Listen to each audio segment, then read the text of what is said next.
अस्सलामु अलैकुम बिस्मिल्लाहिर्रहमानिर्रहीम। आज के इस वीडियो में हम बात करने वाले हैं दुआ मांगते वक्त दो गलतियां नहीं करना, वरना कोई भी दुआ कबूल नहीं होगी। दोस्तों, वो दो गलतियां कौन कौन सी हैं जिनके करने की वजह से दुआ कबूल नहीं होती, वो आगे हम आपको इस वीडियो में बताएंगे। और दोस्तों, इसके साथ साथ हम आपको ये भी बताएंगे कि हज़रत अली रज़ी अल्लाह ताला अन्हु ने फरमाया, 3 वक्त ऐसे हैं जिनमें मांगी गई दुआ अल्लाह ताला कभी रद्द नहीं करता। यानी जो बंदा इन 3 वक्तों में अपनी हाजत अल्लाह रब्बुल इज़्ज़त के सामने रखता है और अपनी ज़रूरियात का सामान अल्लाह पाक से मांगता है, तो अल्लाह पाक इन 3 वक्तों में उसके ज़रिए मांगी गई हर दुआ को कबूल फरमाता है। तो दोस्तों, वो 3 वक्त कौन से हैं जिनमें दुआ ज़रूर कबूल होती है, ये भी हम आपको आज के इस वीडियो में बताएंगे। तो दोस्तों, बहुत ही प्यारी वीडियो होने वाली है। आप लोगों से गुजारिश है, आप लोग इस वीडियो को आखिर तक ज़रूर देखें। वीडियो शुरू करने से पहले अगर आप हमारे यूट्यूब चैनल पर नए आए हैं और आपको दीन इस्लाम से सच्ची मोहब्बत है, तो हमारे यूट्यूब चैनल को सब्सक्राइब करके बेल आइकन ज़रूर दबा दें और इस वीडियो को लाइक भी ज़रूर करें और ज़्यादा से ज़्यादा शेयर करके अपने करीबी दोस्तों तक ज़रूर पहुँचाएँ। तो आइए शुरू करते हैं वीडियो। तो दोस्तों, वो 2 गलतियाँ जिनके करने की वजह से दुआ कबूल नहीं होती, हम आपको बताते हैं। दोस्तों, दुआ के बारे में आता है कि दुआ करना भी इबादत है, दुआ के बगैर इबादत का मज़ा ही नहीं। दोस्तों, जो बंदा दुआ नहीं करता उसके दिल को सुकून नहीं मिलता। दुआ के अंदर अल्लाह पाक ने सुकून रखा है, उम्मीद रखी है। हम लोग दुआएं तो बहुत मांगते हैं, लेकिन दुआओं के अंदर गलतियां भी करते हैं जिनकी वजह से हमारी दुआएं कबूल नहीं होती। फिर हम अल्लाह पाक से शिकायत करते हैं, लोगों से शिकायत करते हैं कि हमारी दुआएं कबूल क्यों नहीं होती। 2 ऐसी गलतियां हैं जो अक्सर हम दुआओं में करते हैं जिनकी वजह से हमारी दुआ कबूल नहीं होती। दुआ के अंदर हमारी पहली गलती ये होती है कि हम दुआ तो मांगते हैं, लेकिन हम अपने गुनाह माफ़ नहीं कराते। हमारे गुनाह इतने ज़्यादा होते हैं कि दुआ के कबूलियत में वो रुकावट बनते हैं।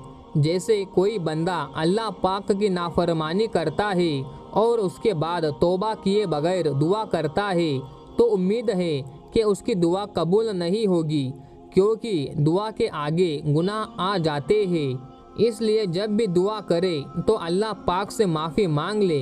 एक अल्लाह के वली से पूछा गया कि हमारी दुआएं कबूल क्यों नहीं होती, तो उन्होंने कहा कि गुनाहों की वजह से हमारी दुआएं कबूल नहीं होती।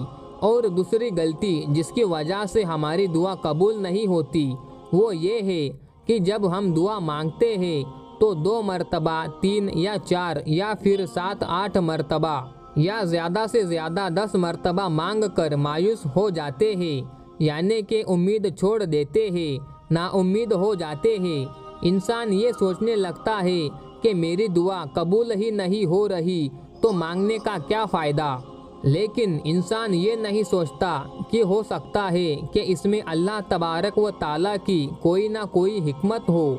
नबी करीम सल्लल्लाहु अलैहि वसल्लम ने इरशाद फरमाया कि बंदे की दुआ उस वक्त तक कबूल की जाती है जब तक वो दुआ में जल्दी ना करे। जैसे ही बंदा दुआ करने के बाद जल्दी करेगा, सब्र नहीं रखेगा, तो उसकी दुआ कबूल नहीं होगी। तो दोस्तों, दुआ के बाद सब्र रखना चाहिए, तभी हमारी दुआएं कबूलियत को पहुँचेगी।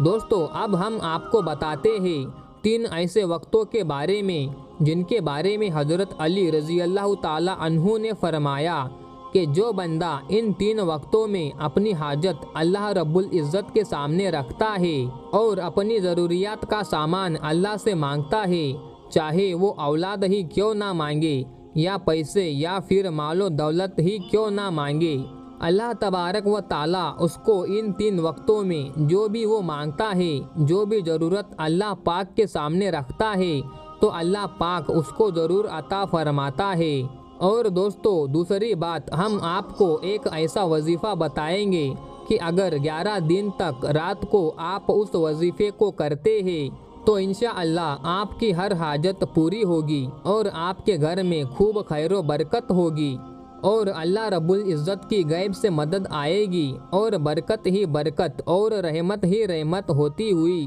आपके घर में नज़र आएगी। दोस्तों, वो 3 वक्त कौन से हैं? आइए हम आपको बताते हैं।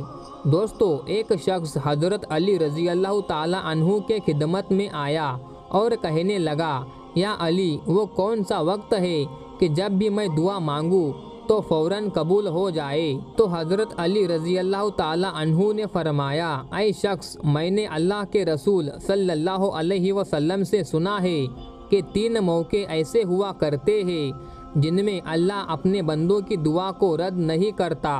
उस शख्स ने पूछा, या अली, वो कौन से 3 लम्हे हैं?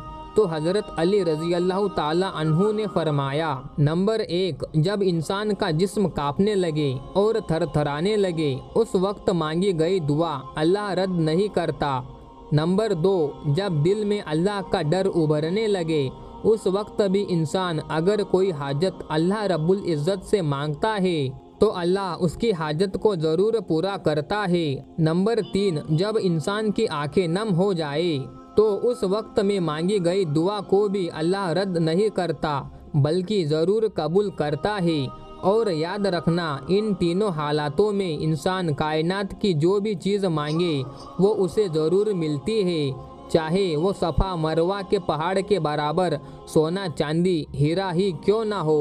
दोस्तों, अब हम आपको एक ऐसा वजीफ़ा बताएंगे जिससे आप मालदार हो सकते हैं और इंशाअल्लाह आपके घर में बहुत ज़्यादा बरकत होगी। दोस्तों, वजीफ़ा ये है, आपको 11 दिन तक अल्लाह ताला का ये मुबारक नाम या रज़्ज़ाक़ू कि ऐ अल्लाह, मेरी माली परेशानी दूर कर दे, मुझे ज़्यादा से ज़्यादा रोज़ी दे दे और हलाल रोज़ी दे दे। तो दोस्तों, ये वजीफ़ा करने के लिए आपको रात को सोते वक्त वज़ू करना है। वज़ू करने के बाद जब आप बिस्तर पर लेटे तो दाहिनी करवट यानी सुन्नत तरीके पर आपको लेटना है। फिर लेटने के बाद आपको अपनी हाजत दिल में रख कर या रज़्ज़ाक़ू 101 मरतबा 11 दिन तक पढ़ना है और हर रात इसी तरीके से वज़ू करके ही पढ़ना है। इंशाअल्लाह ताला कुछ ही दिनों के अंदर आपकी हर हाजत पूरी हो जाएगी और अल्लाह की मदद गैब से आपके घर में आएगी। अल्लाह की रहमत और बरकत आपके घर में बरसने लगेगी इंशाअल्लाह। दोस्तों, अब हम आपको बताते हैं कि प्यारे नबी सल्लल्लाहु अलैहि वसल्लम ने इरशाद फरमाया, 4 चीज़ें चेहरे की रौनक ख़त्म कर देती है। दोस्तों, प्यारे नबी सल्लल्लाहु अलैहि वसल्लम ने फरमाया कि जिस इंसान की ज़िंदगी में ये 4 चीज़ें आ जाएगी तो उसके चेहरे की रौनक चली जाती है, उसका चेहरा बेरौनक हो जाता है, उसकी ज़िंदगी से खुशियाँ जाती रहती है। दोस्तों, जैसा कि आजकल के दौर में चल रहा है कि हर इंसान अपने चेहरे की खूबसूरती को बढ़ाना चाहता है और बेसुकूनी से निजात पाना चाहता है, तो क्यों ना आपको वो बातें बताई जाए कि जिनसे अगर आप परहेज़ कर ले तो आपका चेहरा भी रौनकदार हो जाएगा, यानी आपके चेहरे पर रौनक आ जाएगी, खूबसूरती आ जाएगी, नूर आ जाएगा और आपको खुशियाँ ही खुशियाँ मिलना शुरू हो जाएंगी। दोस्तों, प्यारे नबी हुजूर सल्लल्लाहु अलैहि वसल्लम ने इरशाद फरमाया कि ज़िना करने से चेहरे की रौनक ख़त्म हो जाती है। इज़्ज़त नहीं करना, यानी जो इंसान इज़्ज़त नहीं करता उसकी खुशियाँ जाती रहती है। उसका इज़्ज़त करना चाहे किसी इंसान के मामले में हो या फिर रोज़ी के मामले में, किसी भी मामले में हो, जो शख्स इज़्ज़त नहीं करता उसकी खुशियाँ ख़त्म हो जाती है। और फिजूल किसी बात पर बहस बनाए रखना और किसी गलत काम को बगैर किसी खौफ के करना, ये भी खुशियों को ख़त्म कर देता है और चेहरे की रौनक भी ख़त्म हो जाती है। दोस्तों, अक्सर लोग जब किसी काम को करते हैं तो उनके दिल में किसी का भी खौफ पैदा नहीं होता। उनके लिए फरमाया गया है कि जो कोई इन 4 चीज़ों से परहेज़ कर ले उसकी खुशियाँ भी बरकरार रहेगी और उसके चेहरे पर रौनक भी बनी रहेगी। लिहाजा अगर आप भी चाहते हैं कि आपकी खुशियाँ बरकरार रहे और चेहरे की रौनक बनी रहे तो वफादारी कायम करें, किसी के साथ भी झूठ ना बोले, ज़िंदगी में कभी भी किसी से जिना ना करे, हराम काम ना करे। अगर ऐसा हुआ तो आपके चेहरे की रौनक जाती रहेगी और खुशियाँ भी जाती रहेगी। दोस्तों, इसके साथ साथ हम आपको एक छोटा सा अमल बताने जा रहे हैं। जिन लोगों के चेहरे की रौनक खत्म हो चुकी है, चेहरे पर दाग धब्बे आ चुके हैं और देखने वालों को उनका चेहरा अजीब सा महसूस होता है, तो उसके लिए आपको आज एक अमल भी बता रहे हैं। यानी दोस्तों, आपको क्या करना है, आपको एक गिलास में पानी लेना है और उसमें 7 मरतबा सूरह फातिहा यानी अल्हम्दु शरीफ को पढ़ना है। 7 मरतबा सूरह फातिहा पढ़ने के बाद आपको उस पानी पर फूंक मार देनी है और उस पानी को आपको पी लेना है। इंशाअल्लाह आपके चेहरे पर रौनक ही रौनक आ जाएगी और खुशियाँ भी आ जाएंगी।